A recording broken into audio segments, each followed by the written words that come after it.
Muito boa noite, boas-vindas ao nosso programa Educação e o Seu Futuro. Consigo Gregory de Mello, à portuguesa Gregório de Mello, o nome que fui batizado. Mais uma vez, obrigado por estar presente no nosso programa.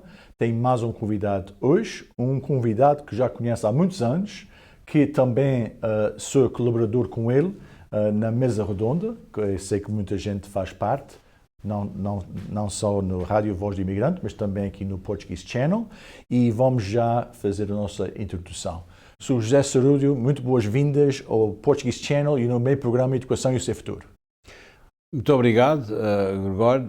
Eu tenho todo o prazer em estar presente aqui com este programa para que possa falar naquilo que o Gregório quiser e bem entender, portanto, estamos prontos a dar continuidade. Boas-vindas. O José Sarúdio e o meu pai, claro, foram, neste caso, como é que se diz, competidores, não é? Quando a gente... Competition, como é que se diz em português? Não, nós não andávamos a competir um com o outro. Com o teu pai, lembro-me perfeitamente dele e também de vocês, os filhos. Nós éramos amigos, pensando que cada um tinha a sua agência de viagens e não andávamos a competir no sentido de... Sim, claro. Mas eu digo isso porque se eu conhecesse o senhor um pouquinho melhor naquela altura, a gente ia muito mais longe. E já disse isso ao Sr. José Sarúdio. Eu já disse isso já em privado, que se eu conhecesse o senhor e outros também na nossa indústria naquela altura, a gente ia muito mais longe, mas vamos chegar a esse ponto em pouco tempo. Sr. José Sarúdio, o seu imigrante para os Estados Unidos da América, diga um pouquinho da sua história, como é que chegou aqui aos Estados Unidos da América. Pronto, eu tive sorte que naquela altura era sempre muito bom viajar para um país que nos desse oportunidade, portanto, da Ilha de São Miguel, dos Açores. Começaram por ir para o Brasil, depois para o Canadá e, felizmente, muitos depois vieram para a América, especialmente aquelas famílias do vulcão na Ilha de Faial. O meu caso foi diferente. A minha família, a minha mãe era filha de dos meus avós que viveram na América e ela conseguiu fazer uma petição para vir para a América, onde eu era jovem e acompanhei os meus pais com praticamente 16 anos de idade. Então, quando cheguei, não fui para a escola americana, fui trabalhar para a fábrica, e onde eu trabalhei aqui no estado de Massachusetts 10 anos, em Framingham, Massachusetts. Engraçado. Eu vivo em East Providence e viajava todos os dias para uma fábrica onde nós ganhávamos mais, propriamente dito, do que naqueles anos se ganhava em Rhode Island. Portanto, depois a minha grande preocupação foi sempre dar continuidade ao desenvolvimento académico, que eu sentia-me ainda com desejo de aprender mais.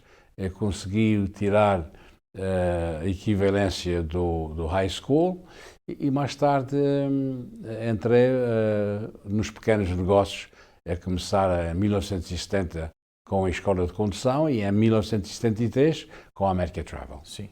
Então, a sua história é uma história típica, que veio com 16 anos de idade e foi para uma fábrica, não é? Certo. Neste caso, tem falado muita vez com outros convidados da sua história, que é quase a mesma como o senhor. Também como o meu pai também foi. O meu pai também, quando emigrou para os Estados Unidos da América, em 62, também foi parar uma fábrica, a minha mãe também uma fábrica, e os filhos, não, porque ainda eram menores, mas chegaram a ir para a fábrica também. Os meus irmãos também chegaram a entrar na fábrica.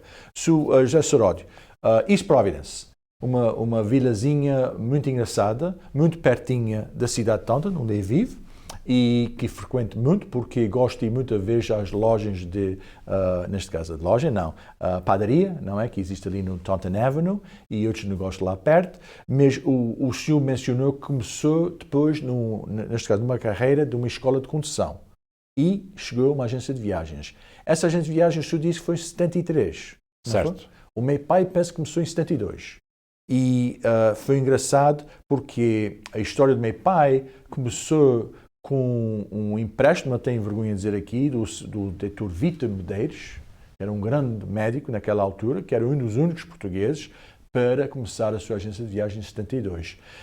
Como é que teve a iniciativa de começar uma agência de viagens, especialmente no ano de 73? Ora bem, portanto, eu conheci muito bem o Dr. Vítor Medeiros, que é um povoacense que praticou medicina na vila de Bristol. Yeah. Acontece que ele era sócio de uma agência de viagens, AVA, o V do nome da agência é Vítor. Portanto, era Álvaro, Vítor e Américo.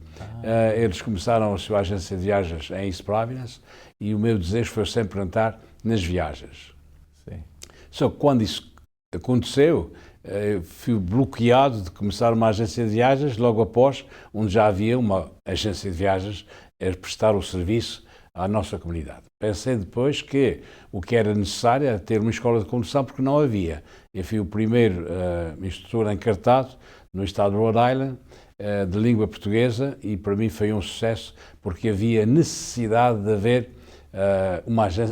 haver uma escola de condução a ensinar as pessoas a conduzir devidamente e na nossa língua.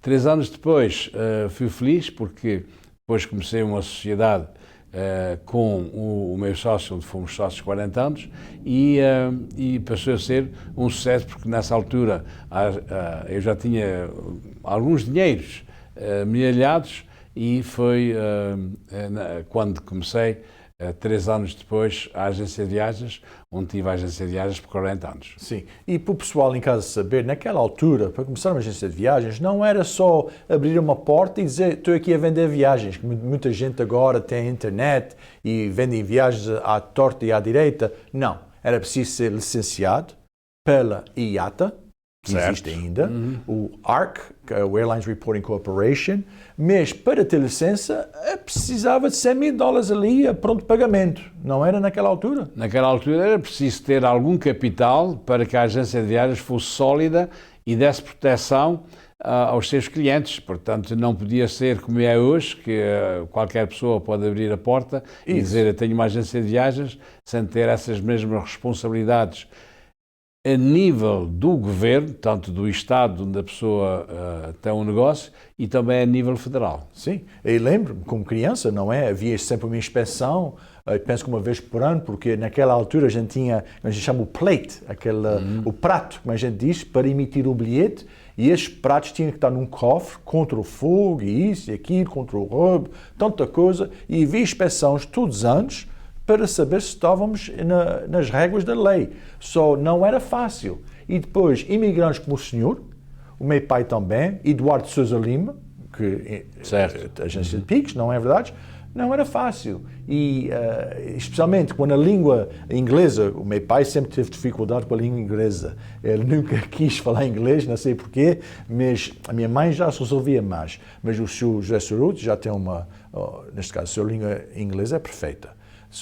É uma aventura que se o metesse, o meu pai metesse, o Eduardo Sousa Lima também se meter, que não era simples naquela altura. E então a sua agência abriu, os negócios andaram fortes, fracos, como foi? Não, qualquer negócio tem o período alto e o período baixo. Portanto, só para lembrar, quando aconteceu a situação em Nova Iorque, não é?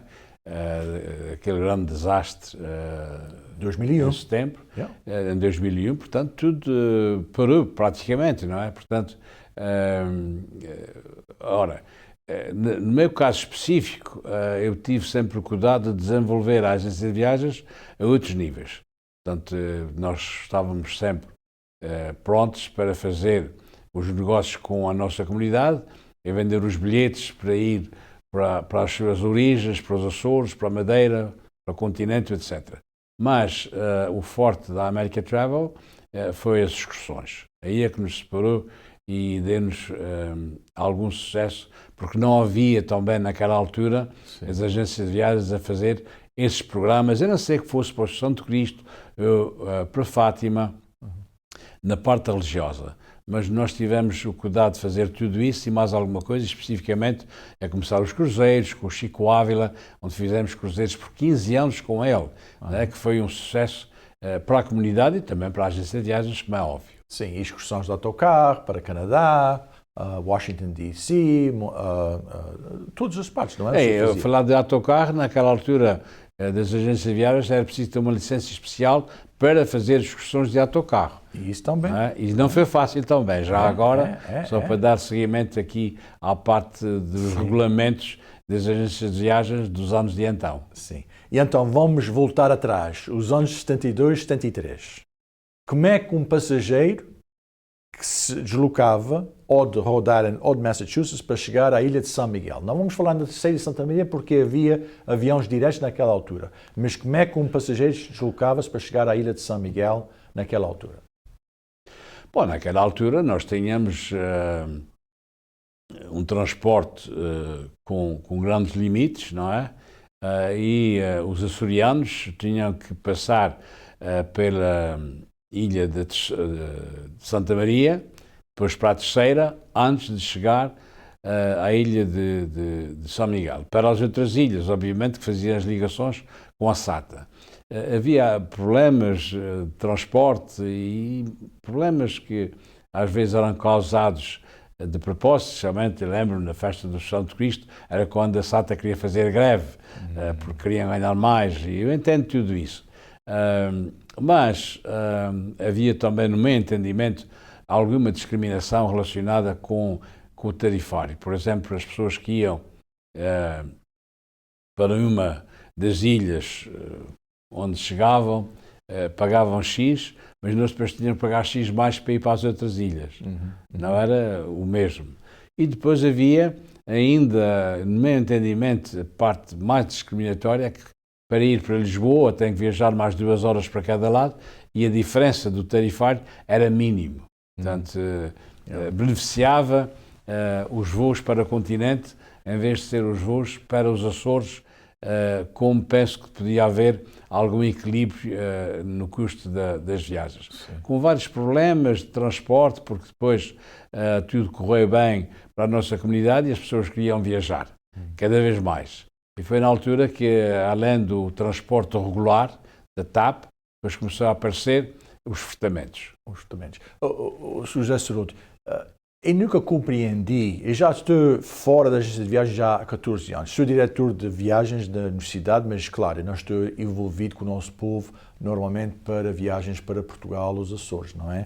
Mas eu nunca compreendi naquela altura como é que se deslocava um avião daqui à noite, chegava de manhãzinha a São Miguel, ou à Terceira, ou a Santa Maria, e só havia voos de ligação à tarde ou à noite. Tinha como passageiro passar todo o dia naquele aeroporto, para trás e para a frente, com crianças, com malas e tudo. Porquê é que isso acontecia? Qual eram as dificuldades que não estava bem servindo o nosso povo? Eu não sei se ainda existe dessa maneira, que já não estou desligado há 14 anos, mas eu não sei se o Ceruto sabe dizer alguma coisa sobre isso. Naquela altura havia uma situação, eu tenho às vezes palavras mais agudas e não peço desculpa a ninguém por ter esses sentimentos assim. Eu penso que havia, nesses anos, relacionado com os imigrantes, falta de respeito pelas pessoas que tinham imigrado, não é? Portanto, não nos acolhiam como devia ser. E é a pena, especialmente, e às vezes lembro-me de ter essas conversas com os diretores dos clubes, das associações, e dizer, não, quando nós temos esses visitantes que vêm do nosso governo, especialmente açorianos, de dar a eles ficar insatisfeitos com a maneira que nos tratam no transporte aéreo. Eu penso que nos últimos tempos tudo melhorou, ficou uma situação melhor porque na altura o avião também só levava 24 passageiros, agora o mínimo são 44 e o outro com 80 passageiros, portanto, tudo modificou para o melhor. Sr. José Cerudo, vamos parar um momentozinho porque temos que fazer, os nossos telespectadores, os nossos comerciantes também têm que anunciar e voltam em pouco tempo, se faz favor, Gregory de Mello com SIG Educação e Seu Futuro. Até já.